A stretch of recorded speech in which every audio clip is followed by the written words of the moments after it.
Há 100 anos atrás, em 1923, nascia nos Estados Unidos um livro que se tornaria um dos livros mais vendidos do mundo.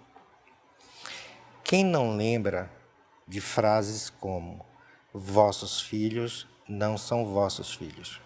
Isso faz parte da nossa história há décadas. Eu estou falando do Profeta, de Khalil Gibran, um dos escritores mais conhecidos no mundo, e que agora o teatro brasileiro tem o privilégio de receber um presente de uma releitura desse texto que se tornou uma peça que está sendo aplaudido de pé por onde passa. E nós convidamos para bater esse papo conosco a escritora, filósofa, professora Lúcia Helena Galvão, que vai contar para a gente a história de como surgiu, falar sobre essa peça e essa releitura. Tudo bom, professora? Tudo bem. Muito obrigado por ter aceito o nosso convite. Eu que agradeço. Estamos curiosíssimos para saber sobre essa releitura. Queria que a senhora contasse para a gente como surgiu, por quê, um pouco. Sim, eu já há algum tempo fazia palestras sobre o livro O Profeta. Gosto de Gibran desde a adolescência. Sempre achei que ele tinha muito de filósofo e fiz uma palestra para cada capítulo do livro. E tenho isso no canal da Nova Acrópole no YouTube, ainda disponível para quem quiser. E a partir desse trabalho eu percebi que as pessoas gostavam das frases, dos poemas de Gibran, dos poemas em prosa de Gibran, mas não compreendiam em profundidade. Na ocasião, houve inclusive uma crítica publicada no New York Post, eu achei isso muito impressionante, de que a escritura de Gibran, o que ele dizia, era muito bom para cartões de namorados, mas que não servia para mais do que isso. Eu fiquei impressionada com tamanha loucura e falei, bom, então eu vou começar a fazer um trabalho de dar uma dimensão mais prática, explicar o que Gibran diz. E aí, dentro dessas palestras, eu sempre expliquei o lado filosófico, porque Khalil Gibran ele tem uma capacidade que é fantástica, ele tem forma, a forma como ele escreve de uma beleza fantástica, ele conhece as palavras, ele faz com que elas se tornem tremendamente melodiosas. Ele não simplesmente floreia palavras bonitas, ele tem coisas muito profundas que estão sendo transmitidas ali. Então fiz esse trabalho através de palestras, num determinado momento pensei que isso poderia ser transformado num roteiro teatral. Depois de ter escrito Helena Blavatsky, A Voz do Silêncio, me senti então tentada a transformar o Profeta numa peça. Fiz a leitura de alguns dos capítulos do livro de uma maneira mais clara, trazendo mais à tona o seu conteúdo. Escrevi então esse roteiro e passei ao diretor Luiz Antônio Rocha, que trabalhou comigo em Helena Blavatsky, e ele começou a trabalhar esse texto, encontrou um ator libanês, que é também, além de ator, músico, e ficou perfeito. Eu acho que encarnou muito bem a ideia e é uma peça de uma beleza visual e de uma beleza de conteúdo muito grande. É necessário transformar o chumbo da ignorância no ouro da sabedoria. Primeiro, é preciso descer aos infernos e ver a si próprio. Professora, o Profeta, as frases são conhecidas realmente mundialmente, e é um absurdo, né? Essa colocação, essa que a senhora leu, e só que eu acho que isso serve também de um start para nos presentear, porque já que nós, a maioria, não entendemos a profundidade desse texto, a senhora traz para a gente a possibilidade de uma forma leve traduzir o que ele quer passar para a gente com seus escritos. A senhora poderia dar um exemplo de um tema ou de uma frase que a senhora imagina que a grande maioria talvez não consiga interpretar profundamente e como a senhora a transformou? Algum tema, de alguma frase, talvez? Essa própria frase dos vossos filhos não são vossos filhos mostra uma coisa muito bonita, que as coisas vêm ao mundo através de nós, mas que não são nossas. Assim como os nossos filhos vêm através de nós, mas são seres independentes que têm aí o seu destino, têm o seu caminho pela frente, o nosso trabalho também é um filho, também passa por nós, é captado no plano das ideias, no plano espiritual, passa por nós e se realiza no sentido de agregar valor à humanidade. Então nós somos como se pontífices, que trazemos à vida coisas que aguardam no plano das ideias, que aguardam no plano espiritual para cumprirem o seu papel no mundo. Se cada um de nós se sentir o pontífice de certas palavras que devem ser ditas, de certas obras que devem ser feitas e for fiel a essa missão, o mundo seria um lugar muito mais fácil de se viver. Professora, quanto ao texto, né, o profeta, as pessoas têm aplaudido de pé e existe uma junção do texto com a música, é isso? Sim, foi uma feliz coincidência quando procurávamos o ator achar o Sami Bordocan, que tem uma inventividade muito grande, um domínio muito grande dos instrumentos típicos de lá, junto com seu irmão William Bordocan, que também participa do espetáculo. Então ele conseguiu, além da beleza do texto, dar um perfil de musical, que ele constantemente canta ao longo da peça.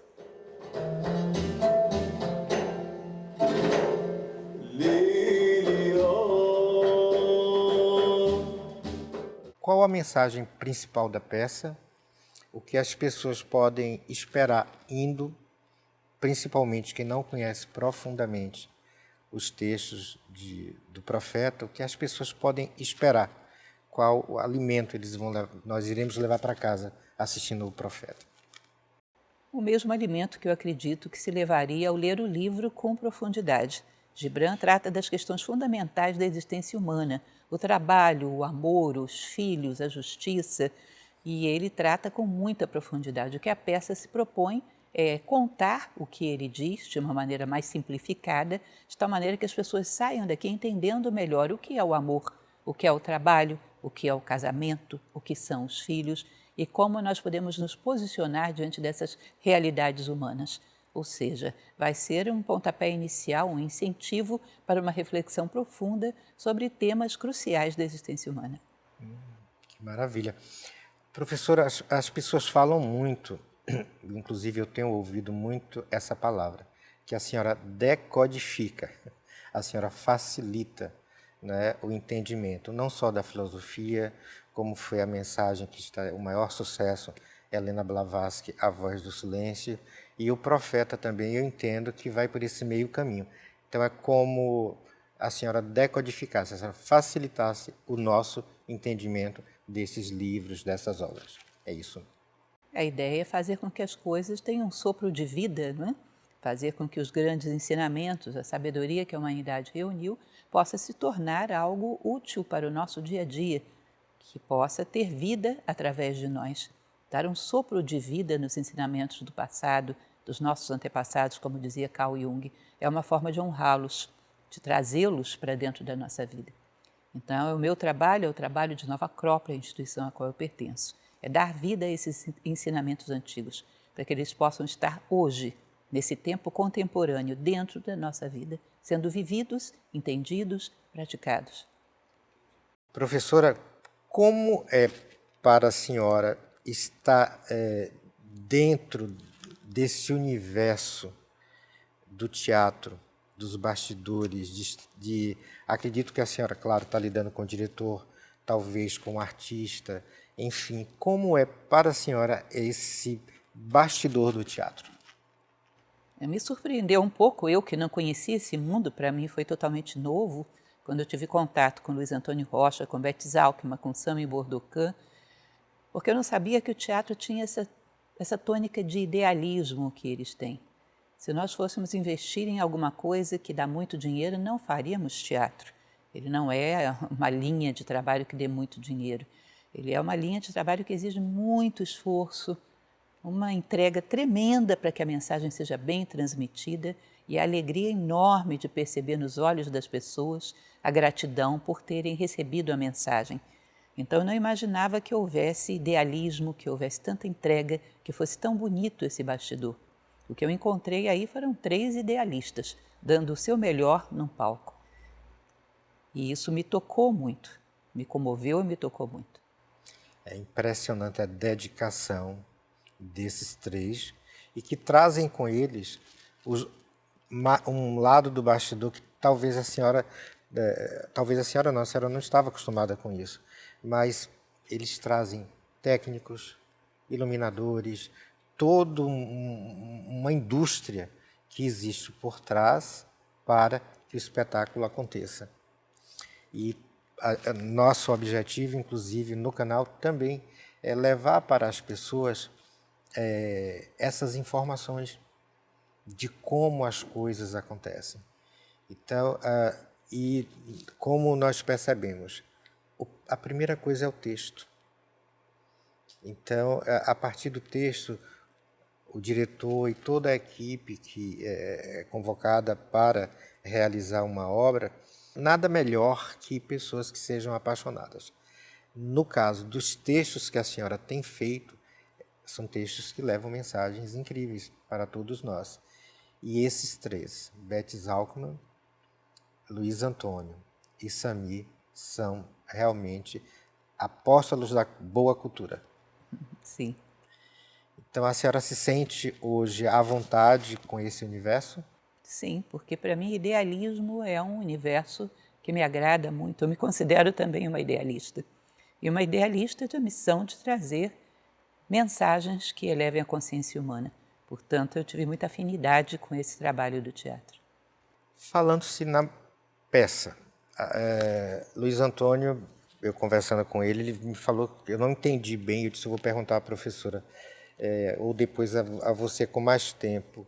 Ele me falou que algumas vezes pensou em parar a peça, né, a construção disso. Isso porque ele, por causa do entendimento, por causa... A senhora poderia me falar um pouco sobre isso, ou eu entendi equivocadamente? Não, é isso mesmo. Luiz Antônio é um diretor bastante requintado e ele tinha preocupação de que a peça não tivesse um ar moralista, de querer doutrinar alguém, alguma coisa desse tipo. Queria preservar o aspecto artístico e conseguiu fazer isso muito bem. Mas muitas vezes ele realmente se sentiu um pouco abatido, achando que talvez não saísse tão adequado. Mas quem assiste a peça não se sente doutrinado em nada. Muito pelo contrário, ele conseguiu fazer com a leveza de quem ouve antigas vozes e se sente inspirado por elas. Luiz Antônio é muito sensível, né? Com certeza, e tremendamente imaginativo e engenhoso. E competente. Exato. A direção, falando de Helena Blavatsky, que está sendo ainda ovacionada, o Profeta também, ele é um grande diretor e muito sensível. Agora, professora, Helena foi o primeiro texto que a senhora escreveu, não é isso? Sim. O Profeta é uma releitura onde a senhora está trazendo para nós a possibilidade de um entendimento muito mais leve. E existe a possibilidade, ou a senhora está fazendo um terceiro texto? Esse texto já foi feito, ele já está no estágio de ensaios e nós acreditamos que para o ano que vem teremos uma terceira peça. Ela tem um título provisório, ainda não decidimos, mas desde o início ela tem esse título provisório, Desde Sempre para Sempre. Então, desde sempre para sempre. Isso, nós devemos afinar um pouco, talvez, provavelmente trocaremos esse título. Ele vem desde o início como um título provisório. E trata da questão das mulheres, grandes mulheres ao longo da história. Falaremos de 6 grandes mulheres que se apresentarão em primeira pessoa, falando das suas jornadas, da sua caminhada, e eu acho que é uma grande homenagem à mulher. Que maravilha! Então, até 2024, temos mais um texto da professora Dulcelena. Muitas coisas têm acontecido no mundo e nada melhor do que podermos fazer essa viagem, né, de volta para nós mesmos, que esse tipo de reflexão, esse tipo de texto, de peça, leva as pessoas a fazerem essa viagem de volta para si mesmo. Eu acho que o seu trabalho tem muito disso, não é, professora? A ideia é elevar a consciência das pessoas. colocar nossa consciência na ponta dos pés, para que a gente possa atingir aquilo que de mais nobre, mais humano existe dentro de nós. Que a partir do momento que nos colocamos bem diante da vida, tudo que vem daí tende a ser bem feito, adequado, humanizante. Humanizante. Isso é maravilhoso. Bem, nós temos a estreia do Profeta aqui no Teatro Fashion Mall, no Rio de Janeiro, hoje, e estamos com a casa esgotada, as próximas semanas também, então dá para perceber, né, que a população está carente de assuntos como esse, né, que leva ao nosso crescimento individual. Mas eu não poderia deixar de perder a oportunidade de, estando com a senhora aqui, que é um privilégio, eu sempre lhe falo isso, e é voz geral, não é Gilmar que está falando isso, eu gostaria que a senhora deixasse para quem nos assiste, para quem assiste o canal, uma mensagem inspirada numa das mensagens do profeta, para que possa acalentar o nosso coração nesse momento, enriquecer a nossa vida. A senhora poderia nos trazer algo? São tantas coisas no profeta, mas eu acho que muito inspirador, eu poderia falar que me ocorre nesse momento, é a despedida do profeta Al-Mustafá, quando ele volta para a sua cidade. Ou seja, ele deixa essa mensagem para que cada um descubra o profeta dentro de si mesmo, porque o profeta nada mais é do que essa célula de Deus que vive dentro de nós. Então ele surge externamente para que a gente descubra a nossa voz interior. E parece que cada vez que o homem se esquece de si próprio, virão outros profetas para nos relembrar. Ou seja, outras marés trarão outros barcos com outros profetas que lembrarão a cada um de nós que somos seres divinos. Então é como se nós estivéssemos confrontando um antigo mito que se reitera ao longo da história da humanidade. Que bom. Muito obrigado. Eu agradeço em nome do teatro, em nome das pessoas, porque tem enriquecido muito o nosso coração.